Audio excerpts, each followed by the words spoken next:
So hey guys welcome back to অনিয়নদের blog. তো guys তোমরা কি জানো খড়গপুরের মধ্যে একটা হিডেন ওয়াটারফলস আছে, তোমাদেরকে ওটা দেখাতে আমি চলে এসেছি এই জায়গাটাতে, ঠিক আছে? তো তোমরা ভিডিওটা সম্পূর্ণ দেখো, সব কিছু বুঝতে পারবে। আর ভিডিও যদি ভালো লাগে তাহলে লাইক করে দিবে, চ্যানেলে নতুন হয়ে তাহলে চ্যানেলটিকে সাবস্ক্রাইব করে দিবে। চলো ভিডিওটা পুরো শেষ পর্যন্ত দেখতে থাকো, চলো লেটস গো।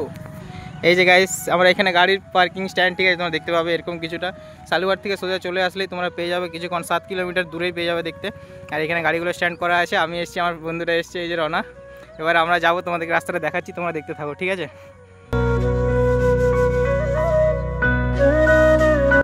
তো গাইস তো আমার সোজাসুজি আছে পুরো ওয়াটারফলসটা তোমাদেরকে দেখাচ্ছি, তোমরা দেখতে থাকো।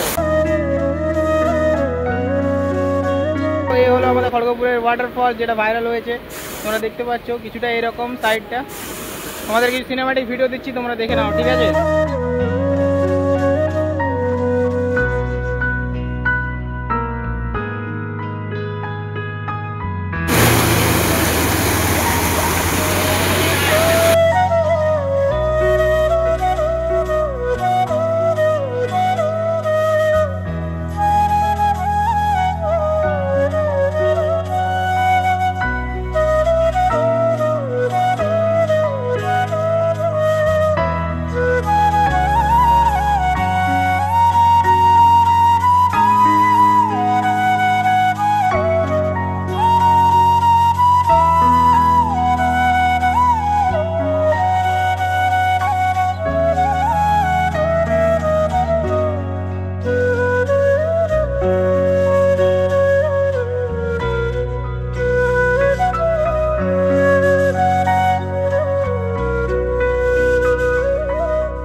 সো গাইস ফাইনালি এই ছিল আমাদের আজকের ভিডিও। দেখা হচ্ছে নেক্সট কোনো ভিডিওতে। ভিডিওটা যদি ভালো লাগে তো লাইক করে দিও, চ্যানেলে নতুন লাগে তাহলে সাবস্ক্রাইব করে দিও। দেখা হচ্ছে নেক্সট কোনো ভিডিওতে, তারা বাই বাই।